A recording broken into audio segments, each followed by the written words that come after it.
Good morning, students, all of you. Welcome to my YouTube channel, Professor Ravindra Gaikwad. जर जे काही कुणी ग्रुपमध्ये जॉईन झाले असतील त्यांनी मला पटापट गुड मॉर्निंगचा मेसेज सेंड करावा. चला, जे मुलं असतील मुली असतील त्यांनी. आपण फिजिकल केमिस्ट्री मधला 3 नंबरचा टॉपिक स्टडी करत आहोत. केमिस्ट्री पार्ट 1 मधला आयोनिक इक्विलिब्रिया. त्याच्यामध्ये आज आपण लेक्चर नंबर 2 पाहणार आहोत, जो की 4/5 मार्काला हा टॉपिक होता. कालच्या लेक्चरमध्ये आपण ऍसिड बेस कशाला म्हणायचं, का डिग्री ऑफ डिसोसिएशन कशाला म्हणायची स्टडी केलेलं आहे. कोण सांगते formula of degree of dissociation काय होता? Alpha is equal to the number of moles dissociated to the total number of moles of an electrolyte in a solution are also called as the degree of dissociation. की यांचा येणारा जो ratio होता तो म्हणजे काय होता, तुमचा डिग्री ऑफ डिसोसिएशन होता. त्यानंतर सायट्रिक ऍसिड हे लेमन्स मध्ये प्रेझेंट असतं, आपण पाहिलं होतं. ऍसिटिक ऍसिडचा यूज आपण विनेगर मध्ये करतो. त्यानंतर मॅग्नेशियम हायड्रॉक्साईडचा यूज आपण अँटी ऍसिड म्हणून केलेला होता. तर असे वेगळ्या प्रकारचे पॉईंट्स आपण कालच्या लेक्चरमध्ये स्टडी केली होती. आज पाहणार आहोत आपण ऍसिड बेस थेअरी मधली first theory, what is means by Arrhenius theory. What is means by Arrhenius acid base theory. Arrhenius acid base थेअरीचा स्टडी आपण आजच्या लेक्चरमध्ये करणार आहोत. आजच्या लेक्चरमध्ये आपल्याला 3 प्रकारच्या थेअरीचा स्टडी करायचा. फर्स्ट आहे Arrhenius acid base theory, second आहे आपल्याकडे लॉरी ब्रॉन्स्टेड थेअरी आणि थर्ड आहे लेविस ऍसिड बेस थेअरी. जे कोणी चॅनलवरती नवीन असतील त्यांनी चॅनलला सबस्क्राईब करायचे. त्यानंतर डेली नोटिफिकेशन तुम्हाला येत राहतील. कमेंट्स आणि शेअर महत्त्वाचे आहेत किंवा लाईक्स महत्त्वाचे आहेत. जेवढ्या लाईक्स आणि कमेंट्स असतील, जर तुम्हाला व्हिडिओ व्यवस्थित वाटला तरच कमेंट्स आणि लाईक्स करा, नाही वाटला तर करू सुद्धा नका. पण तुम्हाला व्हिडिओ हा एकदम सोपाच वाटणार आहे जर तुम्ही व्यवस्थित सुरुवातीपासून एंडिंगपर्यंत जर कंटिन्युअसली ऐकलेलं असेल तर. पण आजच्या लेक्चरमध्ये आपण ऍसिड बेस कन्सेप्ट पाहणार आहोत आणि त्या ऍसिड बेस कन्सेप्टमध्ये आपल्याकडे 3 प्रकारच्या थेअरी आहेत. फर्स्ट आहे Arrhenius acid base theory. Arrhenius acid base theory जी आहे ती आपल्याला on the basis of production of H plus and OH minus ions in aqueous solution और इन वॉटर याच्या आधारे स्टडी करायचं आहे. पहा, means this Arrhenius acid base theory are mainly classified into 2 types. Arrhenius acid base जी theory आहे त्याची 2 प्रकारामध्ये डिवायडेशन केलेलं आहे.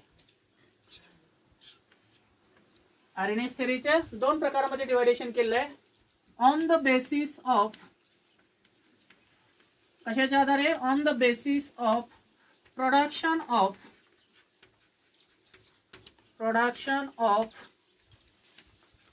H plus or OH minus ions in aqueous solution or in a water. Means Arrhenius theory are mainly classified into 2 types, that is acids and base. But this acid and bases are classified on the basis of production of H plus or OH minus ions in a water or in a aqueous solution. मग याच्यामध्ये जो first concept आहे तो म्हणजे what is means by Arrhenius acid आणि दुसरा concept आहे what is means by Arrhenius base. मग आता अरेनियस ऍसिड कशाला म्हणायचं आणि अरेनियस बेस कशाला म्हणायचं? असा एक सबस्टन्स आहे की जो पाण्यामध्ये डिझॉल्व्ह केला असता H प्लस आयन प्रोड्यूस करत असेल त्याला आपण अरेनियस ऍसिड म्हणतो. आणि असा एक सबस्टन्स असतो की ज्याला पाण्यामध्ये डिझॉल्व्ह केला असता OH मायनस आयन्स तयार होतात, त्याला आपण काय म्हणत असतो? अरेनियस बेस म्हणत असतो. सुरुवातीला आपण अरेनियस ऍसिडची डेफिनेशन पाहू. पहा, अ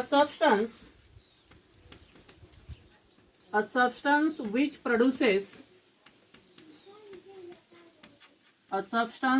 produces H plus ions in a aqueous solution or water are called as Arrhenius acid. त्यालाच आपण जनरली काय म्हणत असतो? ऍसिड म्हणत असतो. पहा, लक्षात राहू द्या. कशाच्या आधारे सबस्टन्सचं क्लासिफिकेशन केलं? On the basis of production of H plus ions और OH मायनस आयन्स. ऍसिडची डेफिनेशन आपण काय केली? पहा, a substance which produces H plus ions in aqueous solution are called as acids. की एखादा सबस्टन्स हा पाण्यामध्ये डिझॉल्व्ह केला असता तो जर H प्लस आयन जर प्रोड्यूस करत असेल किंवा तयार होत असतील तर समजायचं तो अरेनियस ऍसिड्स आहे. Then what is means by Arrhenius base. मग अरेनियस बेस कशाला म्हणायचं? अ substance which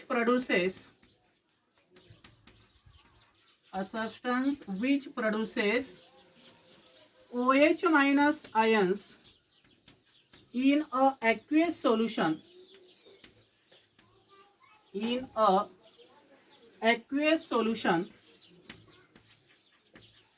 aqueous solution are called as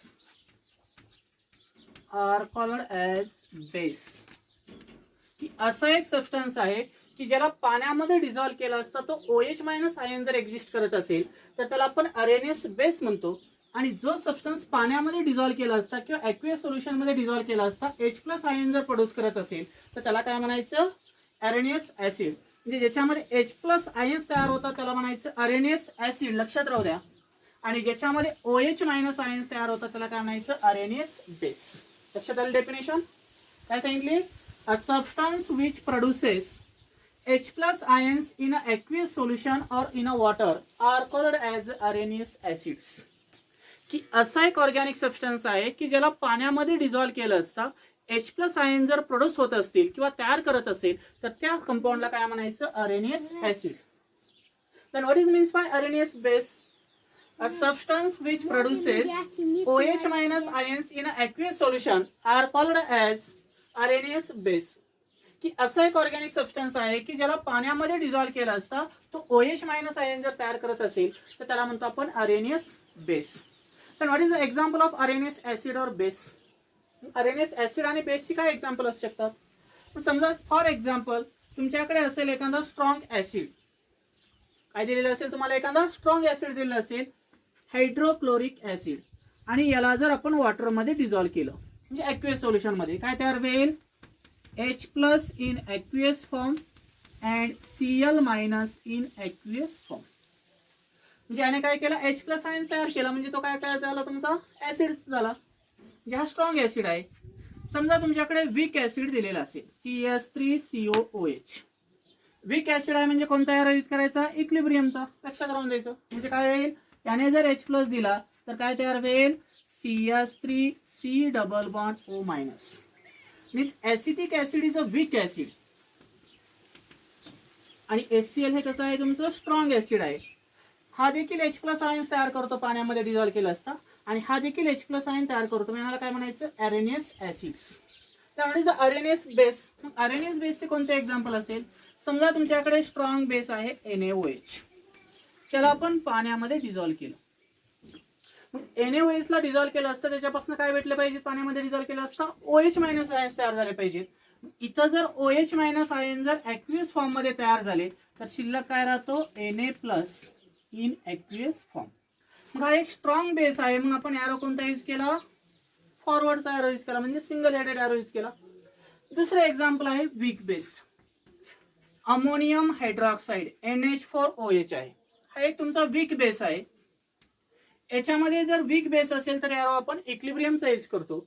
याने जर OH मायनस आयन एक्झिस्ट केला तर काय तयार होईल, OH minus in aqueous form plus NH4+ in aqueous form. म्हणजे सांगायची गोष्ट म्हणजे काय पहा, आरएनएस ऍसिड मध्ये वीक ऍसिड आणि स्ट्रॉंग ऍसिड हे दोन एक्झाम्पल तुम्ही लिहू शकता. आणि आरएनएस बेस मध्ये स्ट्रॉंग बेस आणि वीक बेस हे एक्झाम्पल तुम्ही त्याच्यामध्ये लिहू शकता. स्क्रीनशॉट काढून घ्यायचा.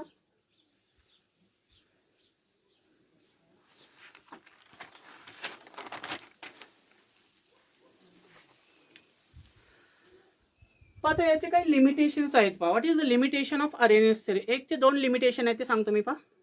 दिस Arrhenius theory is applicable only for the aqueous solution and not for the non aqueous solution. की आरएनएस थेअरी ही मेनली करून कशासाठी ॲप्लिकेबल असते, it is applicable for only aqueous solution and not applicable for the non aqueous solution.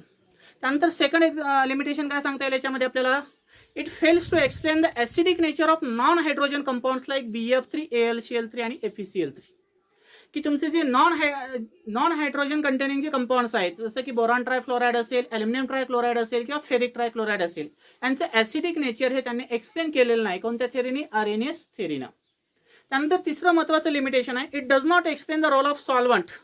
की दिलेल्या chemical रिॲक्शनमध्ये सॉल्वंटचा role काय आहे तो आपल्या आरएनएस थेअरीने एक्सप्लेन केलेला नाही. तर हे झाले त्याचे लिमिटेशन्स.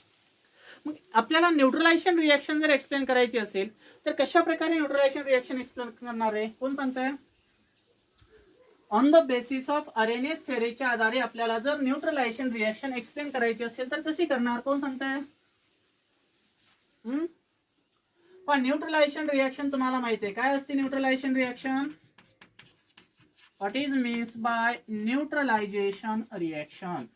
आपण 8वी 9वी पासून 10वी पर्यंत शिकत आलेलो आहोत. What is means by neutralisation reaction. Neutralisation reaction मध्ये जर पाहिले तर strong acid plus strong base to give salt and water, such reaction are called as neutralisation reaction. की त्याच रिएक्शनला आपण जनरली काय म्हणत असतो, न्यूट्रलायझेशन रिएक्शन म्हणत असतो. मग कशा प्रकारे रिप्रेझेंट करता येईल पहा. समजा तुमच्याकडे स्ट्रॉंग ऍसिड असेल ॲक्वियस फॉर्म मध्ये आणि स्ट्रॉंग बेस असेल ॲक्वियस फॉर्म मध्ये. मी लिहित नाही तर डायरेक्ट लिहितो पहा. त्यास HCl आणि NaOH ची रिएक्शन केली असता साल्ट तयार होतो आणि साइड प्रोडक्ट काय भेटतो तुम्हाला, H2. म्हणजे हा देखील ॲक्वियस फॉर्म मध्ये आहे, हा देखील ॲक्वियस फॉर्म मध्ये आहे आणि हा देखील ॲक्वियस फॉर्म मध्ये आहे. त्यावेळेस काय तयार होतो, लिक्विड वॉटर्स. हा तुमचा आहे स्ट्रॉंग ऍसिड, हा आहे तुमचा स्ट्रॉंग बेस. याच्यापासून काय तयार झाला, साल्ट आणि water. Means when strong acid or base are combined together and there is a formation of salt and water, such reaction are called as neutralization reaction. की त्याच रिएक्शनला आपण काय म्हणत असतो, न्यूट्रलायझेशन रिएक्शन म्हणतो. Then how to return in ionic form. याच रिएक्शनला आपण आयोनिक फॉर्म मध्ये कसं लिहू शकतो, कोण सांगताय की आपल्याला आयोनिक फॉर्म मध्ये या रिएक्शनला लिहायचं. मग कसं लिहिणार, H plus in aqueous form, Cl minus in aqueous form, Na plus in aqueous form and OH minus in aqueous form. काय तयार होईल, इथला H प्लस आणि इथला OH मायनस, म्हणजे साइड प्रोडक्ट काय भेटाल, H2O इन लिक्विड स्टेट. इथला Na प्लस आणि इथला Cl, म्हणजे इथं काय लिहिणार, Na plus in aqueous form and Cl plus in aqueous form. म्हणजे काय तयार झाला तुमचा इथं, Na प्लस आणि Cl मायनस आणि H2 liquid. But this H2 is the side product, it is also written in aqueous form. याला देखील आपण कसं लिहू शकतो, ॲक्वियस फॉर्म मध्ये लिहू शकतो आणि त्याच्यापासून काय तयार होईल तुमचा, लिक्विड वॉटर. म्हणजे अकॉर्डिंग टू आरएनएस थेअरीच्या आधारे जर आपण याला कम्पेअर केलं तर या रिएक्शन मध्ये काय होतं, H प्लस आणि OH मायनस आयन्स जे आहेत ते अनआयोनाइज्ड वॉटर मॉलिक्यूल मध्ये एक्झिस्ट झालेले दिसतात. Means H plus and OH minus are existed with the help of Arrhenius theory. की आरएनएस थेअरीच्या आधारे जर आपण याच्यामध्ये कम्पेअर केलं तर H प्लस आणि OH मायनस आयन्स आणि अनआयोनाइज्ड वॉटर मॉलिक्यूल यांच्यामध्ये रिएक्शन होते, जरी ती न्यूट्रलायझेशन रिएक्शन असेल तर. हा एक छोटासा बेसिक पॉईंट आहे पण न्यूट्रलायझेशन रिएक्शन आणि त्याचं एक एक्झाम्पल आहे. त्याला फक्त आपण ॲक्वियस फॉर्म मध्ये त्याला डिसोसिएट केलेलं आहे आणि त्याच साइड प्रोडक्ट वॉटर मध्ये कशा प्रकारचे H प्लस आणि OH मायनस आयन्स तयार होतात ते आपण न्यूट्रलायझेशन रिएक्शनच्या आधारे पाहिलेलं. कारण आरएनएस ऍसिड मध्ये काय तयार होतो तुमचा, H प्लस आयन आणि आरएनएस बेस असल्यावर काय तयार होत असतो, OH मायनस आयन. तर तशाच प्रकारची कंडिशन तुम्हाला इथे शेवटच्या रिएक्शन मध्ये दिसते, H प्लस आयन्स आणि OH minus ions with unionised water molecule. तर याला म्हणायचं neutralisation reaction with the help of Arrhenius theory. Arrhenius थेअरीच्या आधारे आपण ही न्यूट्रलायझेशन रिएक्शन एक्सप्लेन करू शकतो. आता याच्यानंतर आपल्याला 2 नंबरची थेअरी पाहिजे महत्वाची. What is means by Lowry Bronsted theory. महत्वाची थेअरी आहे पहा. What is means by Lowry Bronsted theory. Lowry Bronsted थेअरीच्या आधारे देखील आपल्याला ऍसिड आणि बेसची डेफिनेशन करायची आहे. What is means by Lowry Bronsted theory. The J.N. Bronsted and T.M. Lowry in 1923 proposed a more general theory known as the Lowry-Bronsted proton transfer theory. की कोणते दोन सायंटिस्ट होते पहा, J.N. Bronsted. कोणता सायंटिस्ट होता, J.N. Bronsted आणि T.M. Lowry. T.M. Lowry यांनी 1923 मध्ये एक थेअरी प्रपोज केली. This theory is called as a Lowry-Bronsted proton transfer theory. या थेअरीला काय नाव देण्यात आलं, Lowry-Bronsted proton transfer theory. Lowry-Bronsted proton transfer theory means this Bronsted and Lowry are the different scientists, but he studied on the 1923 की 1923 मध्ये लोरी आणि Brønsted या सायंटिस्टनी study केला आणि ज्याच्या आधारे प्रोटॉनचं कशा प्रकारे ट्रान्सफर होतं ते सांगितलेलं आहे. म्हणून त्या थेअरीला आपण लॉरी ब्रॉन्स्टेड थेअरी म्हणतो. या लॉरी ब्रॉन्स्टेड थेअरीमध्ये देखील आपल्याला ऍसिड आणि बेसचं क्लासिफिकेशन करायचं. मग कशाच्या आधारे त्याचं क्लासिफिकेशन केलेलं आहे पहा. दिस ऍसिड और base Lowry Bronsted theory are further classified into 2 types. की लॉरी ब्रॉन्स्टेड थेअरीच्या आधारे 2 प्रकारामध्ये त्याने डिवायडेशन केलेलं आहे. एक म्हणजे ऍसिड्स आणि दुसरा आहे तुमचा बेस. ब्रॉन्स्टेड बेस कशाला म्हणायचं आणि ब्रॉन्स्टेड ऍसिड कशाला म्हणायचं याचं क्लासिफिकेशन कशाच्या आधारे केलेलं आहे? ऑन द बेसिस ऑफ, कशाच्या आधारे? On the basis of donation of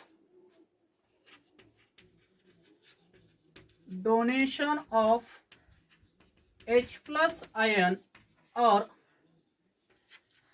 acceptance of H plus ions. तो H प्लस आयन डोनेट करतो का ऍक्सेप्ट करतो त्याच्या आधारे लॉरी आणि ब्रॉन्स्टेड या सायंटिस्टनी दोन प्रकारामध्ये कंपाऊंडचं क्लासिफिकेशन केलंय सबस्टन्सचं, एक ऍसिड आणि दुसरा आहे तुमचा बेस. मग आता ब्रॉन्स्टेड ऍसिड कशाला म्हणायचं? What is means by Bronsted acid? काय डेफिनेशन करता येईल पाहिजे? A substance which donates H plus ions, a substance which donate H plus ions to the another substance,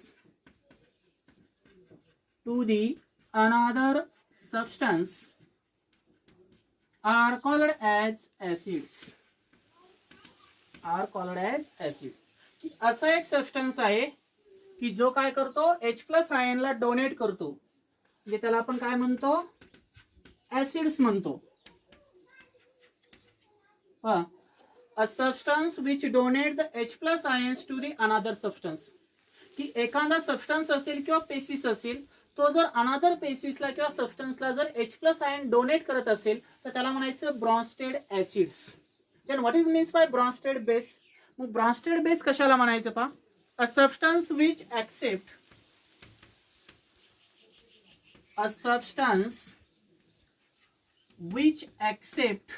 इथे दिसते बघा, which accept H plus ion, which accept तो काय करणार आहे? H प्लस आयन्सला ऍक्सेप्ट करणार आहे फ्रॉम अनदर सबस्टन्स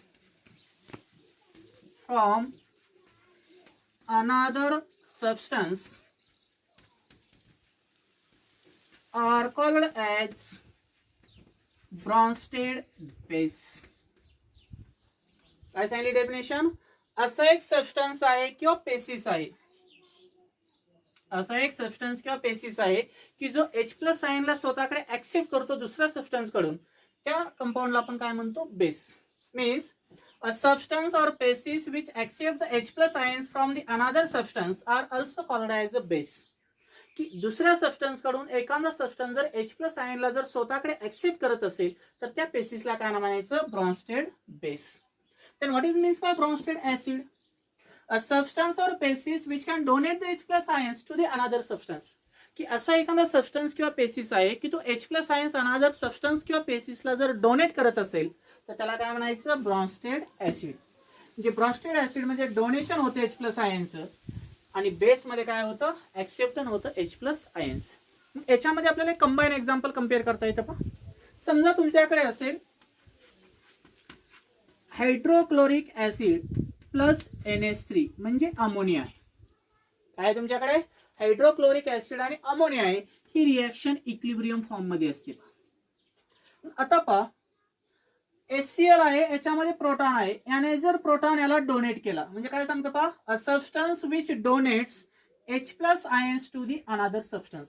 याने जर प्रोटॉन डोनेट केला तर हा काय होणार आहे? ऍसिडच होणार आहे.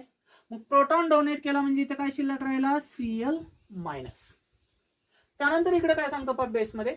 अ substance which can accept the H plus ions from another substance, की याने जर इकडला H प्लस स्वतःकडे ऍक्सेप्ट केला तर काय तयार होईल? NH4 plus. जर प्रोटॉनला जर अमोनिया ऍक्सेप्ट करत असेल तर हा काय झाला? तुमचा बेस झाला. लक्षात एक्झाम्पल पहा, HCl हा ऍसिड आहे आणि NH3 हा बेस आहे. कशामुळे? HCl मध्ये एक प्रोटॉन आहे, तो प्रोटॉन डोनेट करतो. प्रोटॉन डोनेट केला म्हणजे हा झाला ब्रॉन्स्टेड ऍसिड. पण अमोनियाने प्रोटॉन ऍक्सेप्ट केला म्हणून हा काय झाला? Brønsted base. याने प्रोटॉन डोनेट केला असता काय तयार होतो? Cl minus ion. आणि याने प्रोटॉन ऍक्सेप्ट केला असता काय तयार होतो? NH4 plus ions. अशा प्रकारे आपण इथे कशाचा स्टडी केला? Lowry Bronsted acid base theory. याचा स्क्रीनशॉट काढून घ्या.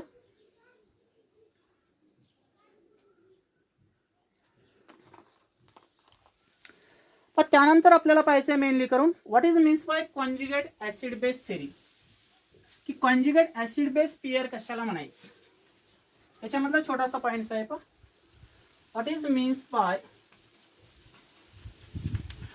कॉन्जुगेट ऍसिड बेस पेअर, की कॉन्जुगेट ऍसिड बेस पेअर कशाला म्हणायचं. एकदम इम्पॉर्टन्स पॉइंट आहे. याच्यामध्ये सुरुवातीला आपण दोन्ही डेफिनेशन लिहून घेऊ. What is means by conjugate acid, सुरुवातीला आपण कॉन्जुगेट ऍसिड कशाला म्हणायचे त्याची डेफिनेशन पाहू. The acid which is produced, the acid which is produced when, केव्हा तयार होणार आहे acid. The acid which is produced when the base accepts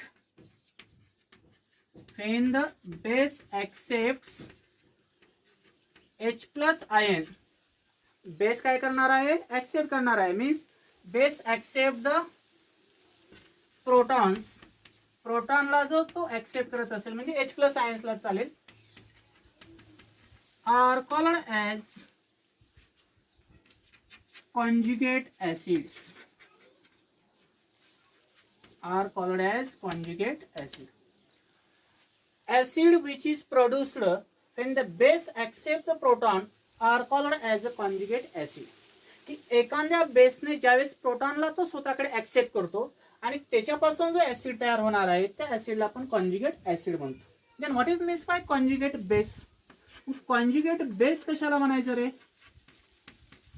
What is means by conjugate base, काय डेफिनेशन करता येईल पहा वरच्यानुसारच. The base which is produced, केव्हा बेस तयार होणार आहे. The base which is produced when the acid donates, acid काय करणार आहे, डोनेट करणार आहे. Acid donates the proton, acid donates the proton are called as conjugate base, की त्यालाच आपण जनरली काय म्हणतो, कॉन्जुगेट बेस. बेस कधी तयार होणार आहे, ज्यावेळेस ऍसिड हा प्रोटॉन डोनेट करेल आणि तो जर एखादा कंपाऊंड ऍक्सेप्ट करत असेल तर त्यावेळेस तिथं कॉन्जुगेट बेस तयार होतो. कॉन्जुगेट ऍसिड मध्ये काय सांगितली मी definition, the acid which is produced when the base accept the proton are called as a conjugate acid, की एखाद्या बेसने जर प्रोटॉन ऍक्सेप्ट केला तर त्याच्यापासून जो कंपाऊंड एक्झिस्ट होणार आहे त्या कंपाऊंडला आपण कॉन्जुगेट ऍसिड म्हणतो. Then what is means by conjugate base, the base which is produced when the acid donate the proton, की ऍसिडने जर प्रोटॉन डोनेट केला असता जो कंपाऊंड एक्झिस्ट होणार आहे त्या कंपाऊंडला आपण काय म्हणतो, कॉन्जुगेट बेस. ह्या दोन्ही डेफिनेशन्स आपल्याला कंबाईन मध्ये कॉमन एक्झाम्पल पाहता येतं पहा. समजा तुमच्याकडे दिलेलं असेल HCl आणि दुसरा दिलेला असेल H2O, इक्विलिब्रियम फॉर्म मध्ये रिएक्शन आहे. काय दिलेलं आहे, एक HCl दिलेला आहे आणि दुसरा दिलेला आहे तुम्हाला H2O. The acid which is produced कधी तयार होणार आहे, बेस ऍक्सेप्ट द प्रोटॉन, हा तुमचा बेस असेल आणि हा ऑलरेडी ऍसिड आहे, हायड्रोक्लोरिक ऍसिड आहे म्हणजे ऍसिड, आणि H2O काय असेल तुमचा बेस असेल. याने जर प्रोटॉन याला डोनेट केला, प्रोटॉन डोनेट केला म्हणजे काय शिल्लक राहिला, Cl मायनस प्लस हा काय करेल, इथला प्रोटॉन ऍक्सेप्ट करेल म्हणजे काय तयार होईल, H3O प्लस, काय तयार होईल, H3O प्लस. आता पहा ज्यावेळेस HCl ने प्रोटॉन डोनेट केला आणि त्याच्यापासून Cl मायनस आयन तयार झाला, ऍसिडचा जो तुमचा अपोजिट घटक असणार आहे तो म्हणजे काय असेल, बेस. पण हा कसला बेस असतो पहा, कॉन्जुगेट बेस. हा कसला बेस आहे, कॉन्जुगेट बेस आहे. पण आता पहा बेसने काय केला, प्रोटॉन ऍक्सेप्ट केला. मग बेसने जर प्रोटॉन ऍक्सेप्ट करून जो कंपाऊंड एक्झिस्ट होणार आहे याला म्हणायचं कॉन्जुगेट ऍसिड. काय म्हणायचं याला, कॉन्जुगेट ऍसिड. पाहिजे कन्सेप्ट थोडासा क्लू सारखा आहे पहा, लक्षात घ्या. HCl हा ऑलरेडी ऍसिड असतो आणि H2O ऑलरेडी काय आहे तुमचा बेस आहे. ज्यावेळेस HCl ने प्रोटॉन डोनेट केला, HCl ने प्रोटॉन डोनेट केला म्हणजे इथं काय असतं, H प्लस आणि Cl मायनस आयन असतात, बरोबर. अशा प्रकारचा घटक आहे हा HCl. याने जर प्रोटॉन डोनेट केला तर शिल्लक काय राहिला, Cl मायनस आयन. मग ऍसिडच्या अपोजिट Cl मायनस आयन शिल्लक राहिला. ऍसिडच्या अपोजिट काय असणार आहे, बेस. ऍसिड पासून जो कंपाऊंड तयार होणार आहे त्याला म्हणायचं कॉन्जुगेट बेस. आता वॉटर हा बेस आहे. बेस काय करेल, इथला प्रोटॉन ऍक्सेप्ट करेल. वॉटरने जर प्रोटॉन ऍक्सेप्ट केला तर बेसच्या अपोजिट काय झाला, ऍसिड. म्हणून बेस पासून जो कंपाऊंड ऑब्टेन होतो त्याला म्हणायचं कॉन्जुगेट ऍसिड आणि ऍसिड पासून जो कंपाऊंड ऑब्टेन होतो त्याला म्हणायचं कॉन्जुगेट बेस. राहील लक्षात. म्हणजे HCl चा कॉन्जुगेट बेस कोणता आहे, Cl मायनस आयन. आणि H2O चा कॉन्जुगेट ऍसिड कोणता आहे, H3O प्लस. म्हणजे ऍसिड असेल तर कॉन्जुगेट बेस तयार होतो आणि बेस असेल तर कॉन्जुगेट ऍसिड तयार होतो. म्हणजे लॉरी ब्रॉन्स्टेड थेअरीमध्ये आपल्याला ऍसिडच्या 2 डेफिनेशन माहिती झाल्या आणि बेसच्या 2. ह्या 4 डेफिनेशन तुम्हाला महत्त्वाचे आहेत, इम्पॉर्टन्स आहे, तुम्हाला ह्या पाठ करावं लागतील आणि एक एक्झाम्पल याच्यामध्ये लक्षात राहून द्यावं लागेल. दुसरं एक्झाम्पल तुम्हाला एक सांगतो पहा. समजा HCl आहे आणि इकडं बेस आहे अमोनिया. हा काय आहे तुमचा, अमोनिया बेस आहे, बरोबर. आणि HCl हे काय आहे, ऍसिड आहे. याने जर प्रोटॉन डोनेट केला कुणी, HCl ने, तर काय तयार होईल, Cl मायनस आणि इकडे काय तयार होईल, NH4 प्लस. आयडेंटिफाय करायला सांगितलं which is the conjugate base and which is the conjugate acid. HCl ने प्रोटॉन डोनेट केला आणि त्याच्यापासून Cl मायनस तयार झाला. म्हणजे हा काय झाला तुमचा कॉन्जुगेट बेस. हा काय झाला तुमचा कॉन्जुगेट बेस. आणि अमोनिया HCl मधला प्रोटॉन ऍक्सेप्ट केला आणि त्याच्यापासून NH4 तयार झाला. म्हणजे बेसच्या अपोजिट काय असणार आहे, ऍसिड. म्हणजे हा काय झाला कॉन्जुगेट ऍसिड. तर ही झाली तुमची first pair, conjugate acid base pair. आणि ही झाली तुमची second conjugate acid base pair. आलं लक्षात. ऍसिडने जर एखादा प्रोटॉन दिला तर त्याच्यापासून तयार होणारा जो कंपाऊंड आहे त्याला म्हणायचं कॉन्जुगेट बेस. कारण ऍसिडच्या अपोजिट काय असतो, बेस. फक्त शब्द कोणता टाकायचा, कॉन्जुगेट. बेसने जर प्रोटॉन ऍक्सेप्ट केला तर बेसच्या अपोजिट काय असतो, ऍसिड. आणि शब्द कोणता टाकायचा, कॉन्जुगेट ऍसिड. स्क्रीनशॉट काढून घ्या. पण याच्यानंतर आपल्याला 3 नंबरची थेअरी पाहिजे. What is means by Lewis acid base theory. सगळ्यात महत्वाची थेअरी आहे, जे की तुम्ही ऑर्गॅनिक केमिस्ट्रीमध्ये 11वी मध्ये स्टडी केले आहे. त्याचे काही एक्झाम्पल सर्वांना काही माहित असतील जे माझ्याकडे 11वी ट्युशनला होते त्यांना. What is the Lewis acid and what is the Lewis base. तर कोणती थेअरी आहे पहा, थर्ड थेअरी आहे Lewis acid base theory. Lewis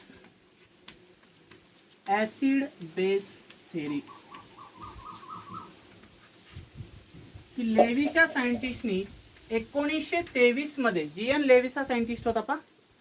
GN Lewis या सायंटिस्टने 1923 मध्ये with the help of electron पेअरच्या आधारे काय केलेलं आहे, त्याने ऍसिड बेस कन्सेप्टचा स्टडी केलेला आहे. In 1923 the scientist G.N. Lewis studied the acid or bases with the help of electron pair acceptor or donor. की एखादा कंपाऊंड इलेक्ट्रॉन पेअर ऍक्सेप्ट करतो का डोनेट करतो त्याच्या आधारे त्यांनी त्याचा स्टडी केलेला आहे.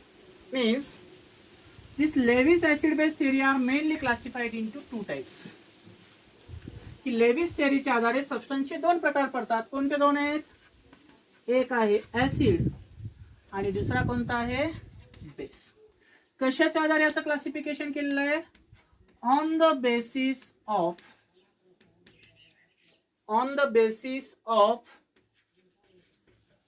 acceptance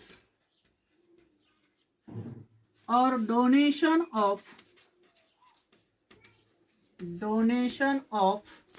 electron pair.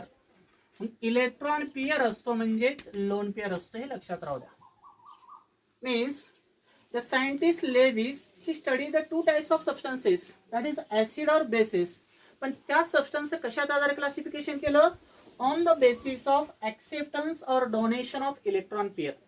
की तो सबस्टन्स जर इलेक्ट्रॉन पेयर ऍक्सेप्ट करत असेल तर ऍसिड असेल आणि तो सबस्टन्स जर इलेक्ट्रॉन पेयर डोनेट करत असेल तर तो काय असतो, तुमचा लेविस बेस असतो. त्याच्या आधारे त्याने त्याची डेफिनेशन केलेलं आहे. पहा आता लेविस ऍसिड कशाला म्हणायचं. A basis which accept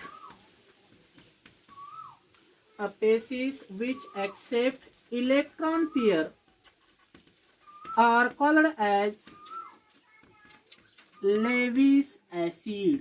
त्यालाच आपण काय म्हणतो, लेविस ॲसिड. की असा एक बेसिस किंवा सबस्टन्स आहे की जो इलेक्ट्रॉन पेयर म्हणजे लोन पेयरला स्वतःकडे ऍक्सेप्ट करत असेल तर त्या ऍसिडला काय म्हणायचं, लेविस ऍसिड. अशा प्रकारे तुमचे लोन पेयर असतात. दोन इलेक्ट्रॉन जर एकत्र आले तर एक लोन पेयर तयार होतो आणि तो लोन पेयर म्हणजेच काय असतो, तुमचा इलेक्ट्रॉन पेयर असतो. असं लिहू शकता तुम्ही. Means a basis which can accept the electron pair are called as a Lewis acid.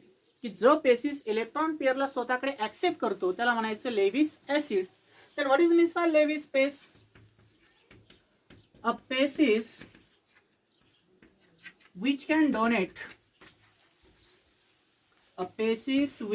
donate electron pair are called as Lewis base. की असा एक बेसिस आहे की जो इलेक्ट्रॉन पेयर डोनेट करतो दुसऱ्या बेसिसला, त्याला म्हणायचं लेविस बेस. आणि जो इलेक्ट्रॉन पेयर दुसऱ्या बेसिस कडून ऍक्सेप्ट करतो त्याला काय म्हणायचं, लेविस ऍसिड. मग याचं एक कंबाईन एक्झाम्पल सांगता येतं पहा, जसं की तुम्हाला 11वी मध्ये माहित असणार आहे. समजा तुमच्याकडे आहे बोरॉन ट्रायफ्लोराइड्स. काय तुमच्याकडे बोरॉन ट्रायफ्लोराइड्स आहे, सॉरी बोरॉन ट्रायफ्लोराइड्स आहे. हा इलेक्ट्रॉन डिफिशियंट बेसिस असतो. याच्या शेवटच्या कक्षेमध्ये 6 इलेक्ट्रॉन असतात बोरॉनच्या. ज्याचं ऑक्टेट इनकम्प्लीट असतं. याची रिएक्शन जर आपण अमोनिया सोबत केली, कशासोबत, अमोनियासोबत. अमोनियाकडे एक लोन पेयर असतो पहा, अमोनियाकडे काय असते, लोन पेयर असतो. आता आपण काय डेफिनेशन केली, अशी एक बेसिस आहे की जो इलेक्ट्रॉन पेयर ऍक्सेप्ट करतो त्याला म्हणायचं लेविस ऍसिड. हा काय करतो, याच्याकडला इलेक्ट्रॉन पेयर ऍक्सेप्ट करतो. याने जर इलेक्ट्रॉन पेयर ऍक्सेप्ट केला तर याला म्हणायचं लेविस ऍसिड. कारण याच्याकडे 6 इलेक्ट्रॉन असतात, नंतर हा 2 इलेक्ट्रॉन घेतो म्हणजे त्याचं ऑक्टेट कंप्लीट होतं. हा इलेक्ट्रॉन डोनेट करतो म्हणजे जो बेसिस इलेक्ट्रॉन पेयर डोनेट करतो याला काय म्हणायचं, लेविस बेस. याला काय म्हणायचं, लेविस बेस. मग काय तयार होईल पहा, बोरॉन ट्रायफ्लोराइड्स आणि हा तुमचा NH3. NH3 ने इलेक्ट्रॉन डोनेट केला म्हणजे एरो या साईडकडून या साईडला लिहायचा पहा. एरो कसा लिहिला, या साईड कडून या साईडला एरो घ्यायचा. याला म्हणायचं कोऑर्डिनेट बॉन्ड. कोणता बॉन्ड असतो हा, कोऑर्डिनेट बॉन्ड असतो. म्हणजे तात्पुरत्या स्वरूपामध्ये त्याने इलेक्ट्रॉनची देवाणघेवाण केलेली असते, त्या बॉन्डला आपण कोऑर्डिनेट बॉन्ड म्हणतो. मग अमोनियाकडे एक लोन पेयर असतो, तो डोनेट करतो म्हणून अमोनिया झाला तुमचा बेस. आणि बोरॉन हा इलेक्ट्रॉन पेयर ऍक्सेप्ट करतो म्हणून तो झाला लेविस ऍसिड. कारण बोरॉनच्या सेंट्रल कक्षामध्ये जर पाहिले तर 6 इलेक्ट्रॉन असतात म्हणजे सेक्स्टेट ऑफ इलेक्ट्रॉन असतात. त्याला ऑक्टेट कंप्लीट होण्यासाठी 2 इलेक्ट्रॉनची गरज असते म्हणजे एका इलेक्ट्रॉन पेयरची गरज असते. याने जर एक इलेक्ट्रॉन पेयर ऍक्सेप्ट केला तर या दोघांचं ऑक्टेट काय होतं, कंप्लीट होतं. कारण याच्याकडे 2 इलेक्ट्रॉन जास्त असतात. याने जर इलेक्ट्रॉन पेयर डोनेट केला तर याला म्हणायचं लेविस बेस. तर हे झालं याचे एक्झाम्पल. स्क्रीनशॉट काढून घ्या. पण त्यानंतरचा एक छोटासा पॉइंट आहे पहा. काय झालं, 3 प्रकारच्या थेरी. पहिली झाली आरएनएस ऍसिड बेस थेरी, दुसरी झाली लॉरी ब्रॉन्स्टेड थेरी, त्याच्यामध्ये आपण कॉन्जुगेट ऍसिड बेस थेरीचा पेअरचा स्टडी केला. त्यानंतर लेविस ऍसिड बेस थेरी. आता आपल्याला पाहिजे what is the amphoteric nature of water.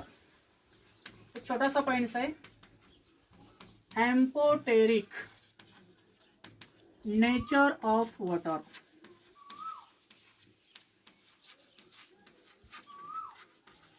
Amphoteric nature of water. आता एम्पोटेरिक नेचर ऑफ वॉटर आहे म्हणजे काय असतं की वॉटरकडे अशी एक टेंडन्सी असते, it acts as a acid as well as base. की तो ऍसिडचंही कार्य करू शकतो आणि बेसचंही कार्य करू शकतो. त्यावेळेस त्या मॉलिक्युलला आपण काय म्हणत असतो, एम्पोटेरिक मॉलिक्युल आहे. Means what is means bye amphoteric substance. की एम्पोटेरिक सबस्टन्स कशाला म्हणायचं, डेफिनेशन करता येईल तुम्हाला छोटीशी. Water have tendency, वॉटरकडे अशी एक टेंडन्सी असते, means water have tendency to act as a acid as well as to acts as acid as well as base, so water is amphoteric in nature. Water is amphoteric in nature. की वॉटरकडे एक अशी क्षमता आहे किंवा tendency आहे की तो ऍसिडचंही कार्य करू शकतो आणि बेसचंही कार्य करू शकतो. त्याला म्हणायचं एम्पोटेरिक नेचर ऑफ वॉटर्स. तुम्ही म्हणताल sir what is the actual meaning of amphoteric, की एम्पोटेरिकचा ऍक्च्युअल मिनिंग काय आहे सर? तर एम्पोटेरिकचा ऍक्च्युअल मिनिंग आहे it acts as a acid as well as base. की एखादा पेशी जर ऍसिड किंवा बेसचं कार्य करत असेल तर त्याला आपण एम्पोटेरिक बिहेवियर म्हणतो, म्हणजे उभयधर्मी असतो. जसं की पाणी हे आम्ल किंवा आम्लारीचे कार्य करतो म्हणून तो उभयधर्मी असतो. आपण 9वी 10वी मध्ये शिकलेलो आहोत. Like this way this water have tendency to act as a acid as well as base, so water is a amphoteric in nature because this amphoteric means acid as well as a base. म्हणजे वॉटरचं जर function पाहिलं तर तो ऍसिडचंही कार्य करू शकतो काही रिॲक्शन मध्ये आणि बेसचंही कार्य करू शकतो. म्हणून आपण त्या ऍसिड जो तुमचा वॉटर असणार आहे त्याला काय म्हणतो आपण की तो एम्पोटेरिक इन नेचर आहे. मग याच्यामध्ये काय एक्झाम्पल सांगता येईल पहा. समजा तुमच्याकडे दिलेलं असेल लिक्विड वॉटर आणि ॲक्वियस अमोनिया दिलेला आहे. काय दिलेलं आहे तुमच्याकडे? एक लिक्विड वॉटर दिलेला आहे आणि एक ॲक्वियस अमोनिया दिलेला आहे. मग ह्या वॉटरने जर प्रोटॉन डोनेट केलेला असेल, काय करेल हा वॉटर? काय करेल तुमचा एक प्रोटॉन डोनेट करेल. वॉटरने जर प्रोटॉन डोनेट केला तर काय त्या शिल्लक राहिला OH minus in aqueous form plus NH4 plus ion in aqueous form. आता दुसरी रिएक्शन लिहून दाखवतो पहा. वॉटर इन लिक्विड स्टेट, हे काय दिलं आहे? वॉटर दिलं आहे लिक्विड स्टेटमध्ये. आणि दुसरा आहे तुमच्याकडे ऍसिड इन ॲक्वियस फॉर्म. ही देखील इक्विलिब्रियम फॉर्म मध्ये रिएक्शन आहे. याने जर प्रोटॉन डोनेट केला तर काय तयार होईल? इथं Cl मायनस आयन आणि इकडे काय तयार होईल? H3O plus ions. किंवा तुम्ही असं लिहू शकता याला, याने प्रोटॉन याला डोनेट केला म्हणजे H2O चं कन्व्हर्जन कशामध्ये होईल? H3O प्लस मध्ये आणि इथे शिल्लक काय राहील? Cl minus ions. आता पहा पहिल्या रिएक्शन मध्ये आपण liquid water plus aqueous ammonia घेतला बरोबर. मग ह्या वॉटर मधला जर एक H प्लस आयन जर याने डोनेट केला तर शिल्लक काय राहिला? OH minus ion. एखादा पेशी जर H प्लस आयन डोनेट करत असेल तर तो कशाचं कार्य करतो? ऍसिड्स बरोबर. आणि एखादा पेशी जर H प्लस आयन ऍक्सेप्ट करून NH4 तयार करत असेल तर तो कशाचं कार्य करतो? बेसचं. हे आपण अगोदरच्या पॉइंट्स मध्ये पाहिलेलं आहे बरोबर. म्हणजे वॉटरने H प्लस दिला म्हणून तो ऍसिड आहे आणि NH3 ने H प्लस घेतला म्हणून तो बेस आहे. तसं दुसऱ्या रिएक्शन मध्ये जर पाहिलं तर HCl ने एक प्रोटॉन डोनेट केला म्हणजे हा काय असणार आहे? ऍसिड.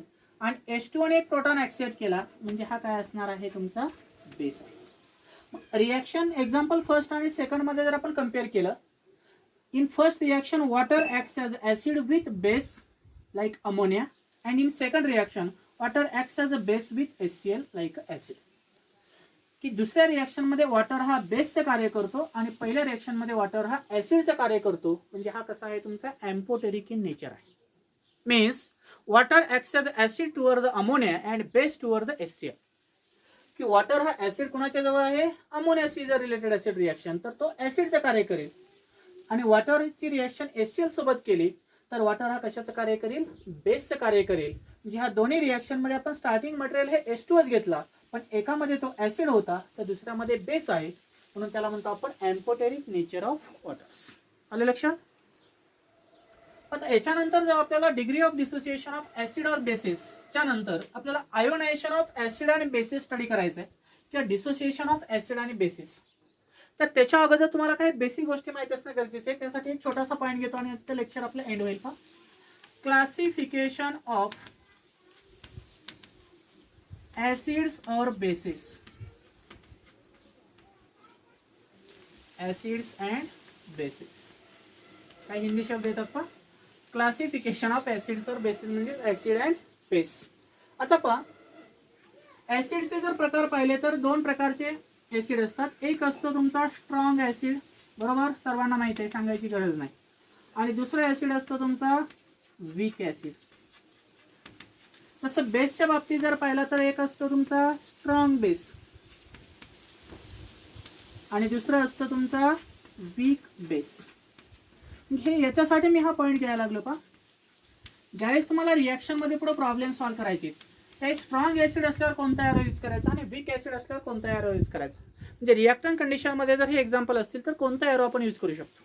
समजा स्ट्रॉंग ऍसिडमध्ये जर आपण कम्पेअर केलं तर तुमच्यासमोर 4 प्रकारचे एक्झाम्पल आहेत. HCl, H2SO4, HBr आणि HI. हे सिलेक्टेड तुमचे सिलेबसचे एक्झाम्पल आहेत. लक्षात ठेवा याच्यापेक्षा जास्त ऍसिड्स आहेत पण जेवढे आपले कामाचे ते सांगतो मी. स्ट्रॉंग ऍसिड कोणकोणते आहेत? HCl, H2SO4, HBr आणि HI.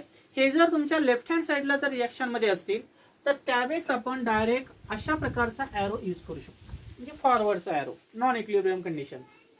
नंतर तुमच्याकडे दिलेले असतील काही वीक ऍसिड असतील, की हायड्रोजन सल्फाइड हा देखील काय आहे तुमचा एक वीक ऍसिड आहे. त्यानंतर हायड्रोजन फ्लोराइड हा देखील काय आहे तुमचा एक वीक ऍसिड आहे. त्यानंतर फॉर्मिक ऍसिड असेल किंवा ऍसिटिक ऍसिड असेल. अशा प्रकारचे जर ऍसिड असतील रिॲक्टंट मध्ये तर त्यावेळेस आपण इक्विलिब्रियमचा एरो यूज करायचा. लक्षात राहू. कसला एरो यूज करायचा? Equilibrium conditions. त्यानंतर तुमच्याकडे काही स्ट्रॉंग बेस असतील, NaOH किंवा KOH असेल. NaOH किंवा KOH असेल रिॲक्टंट साईडला तर आपण अशा प्रकारचा एरो यूज करायचा.